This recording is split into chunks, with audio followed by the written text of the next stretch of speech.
Welcome once again to Lehto's Law. Here's Steve Lehto. Dennis sent me a note, tongue-in-cheek, and said, Steve, we're number one, referring to Wisconsin.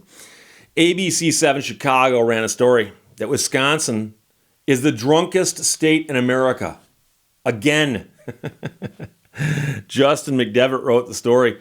Wisconsin is the drunkest state in America, according to research conducted by 24/7 Wall Street, utilizing data from the Country Health Rankings.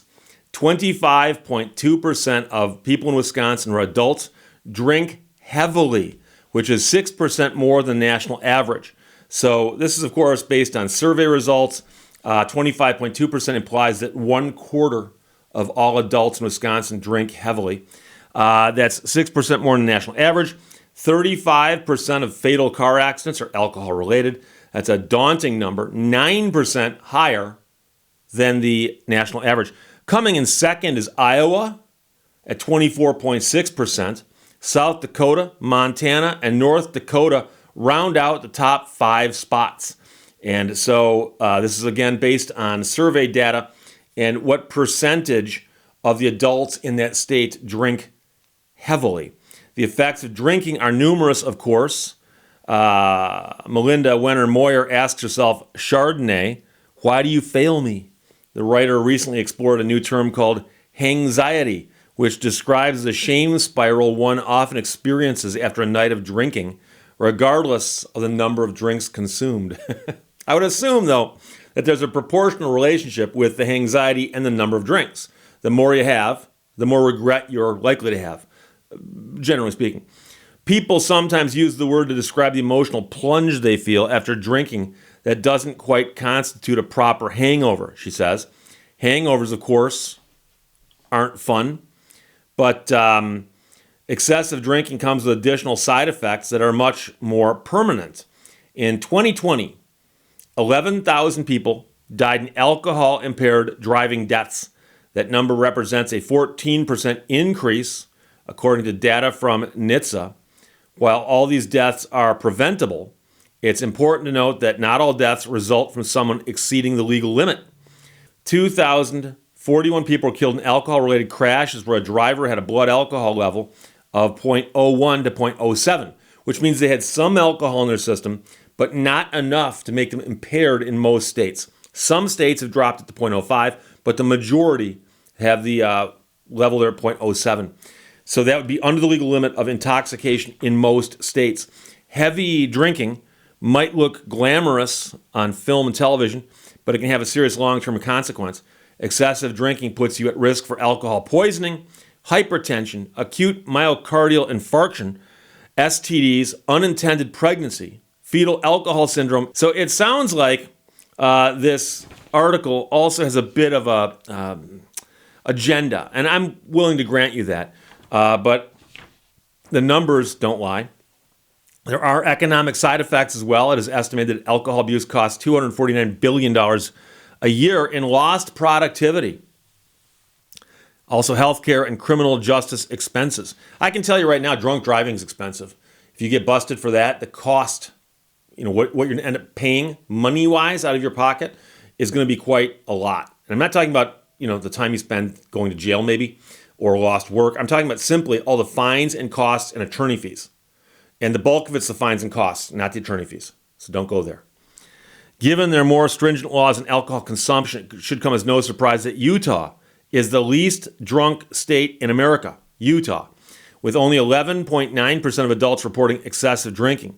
The percentage of fatal car accidents involving alcohol is 21.7% lower than the national average, but not the lowest among other car accidents across the country, where Mississippi is the number one there. So Oklahoma, Alabama, West Virginia, Mississippi, and Arkansas round out the states that are considered the least drunk. The least. Arkansas has adults who drink excessively at 15.9. Oklahoma, 14.5. So alcohol has left an indelible mark in culture, politics, and society. While its health effects can be numerous, a little moderation goes a long way, and maybe one day that will catch on in Wisconsin, America's drunkest state. And you always ask yourself, assuming that this is true, what is it that causes a state to consume more alcohol than another state, or one country to consume more than another country? And I can tell you, and I don't have the numbers in front of me because they change yearly, but Finland, the country of my ancestors, is notorious for consumption of two things in large quantities. One is alcohol, two is coffee. Coffee. Now, if you lived in Finland, you wouldn't wonder why they drink so much coffee, okay? It's a very, very cold land of ice and snow. And, not all year round. The summers are rather pleasant. But the alcohol consumption, there's possibly a bunch of reasons I can think of. But generally speaking, it's not geography. Otherwise, Sweden and Norway, which aren't that far away, would be very, very similar. And I'm not sure that they are. So there's often cultural things that go into it. And, we are all aware of the fact that there are certain places where the alcohol consumption goes up or down. States with real harsh laws on people who overdrink, depending on the context, that will help drive those numbers down. I think the presence of college towns probably drives that number up. I know a lot of people, if you said, hey, let's take a look at your life when you hit the age of, 60 years old. So you're born here, you're now here, you're 60 years old. If we were to graph how much alcohol you consumed over the years, okay, what years would those have peaked? And I know many people who would say without question, those years I was in college, that's when I did that a lot. Or the years immediately following college. And drive around a campus on game day before the big game or shortly after the big game. And you'll notice that a lot of people are consuming alcohol. Now, I'm not saying necessarily that a state that has more colleges will have more drinking, but I think that's one of the things that plays into it. But, the question also is, what else is there to do someplace?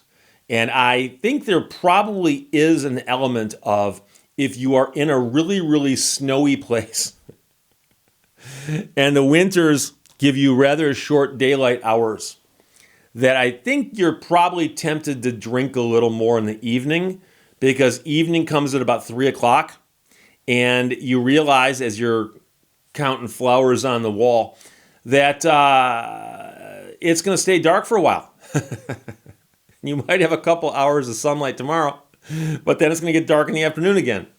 So I that's my personal opinion. I don't know if anybody's ever studied that. That is the length of the day and the amount of snow outside your door, and whether those two factor into how much alcohol is consumed. I believe it is. I believe it is. But that's just a theory. That's just a theory I have. So if somebody out there's got money to study that, go ahead and study that and send me the results. I'd be happy to do a show about it. But as of right now, according to research conducted by 24/7 Wall Street, and that's using data from the Country Health Rankings, Wisconsin is the drunkest state in America. Again, and I'll grant you that they're talking about adults who drink heavily. And they don't say what their definition here is for drinking heavily. Is that 2 alcoholic drinks a week? Is that 3 a week? Or is that so many per day? Or is that so many gallons a month? I don't know. I've seen those figures before extrapolated out where they say, the average American drinks this many gallons of coffee a year or something. But they claim here that 25.2% of the Wisconsin adults drink heavily, which apparently was what they're looking for. And that puts them at the top of the pile, and apparently they've been on the top of that pile before. So there's something going on in Wisconsin, which leads to heavy drinking. But I know a lot of people in Wisconsin. I love Wisconsin. And in fact, I spend a lot of time in the Upper Peninsula of Michigan, and I often tell people that it wasn't until later in life I realized that by driving around through Chicago and up through Wisconsin, you get a beautiful drive that way also. It's very, very beautiful, Wisconsin is. And so I love Wisconsin. It's just that you guys made the news for this. So there you go. Dennis, thanks for sending it. ABC7 Chicago ran it. Justin McDevitt wrote it. Wisconsin, the drunkest state in America. Again. Questions or comments, put them below. Let's talk to you later.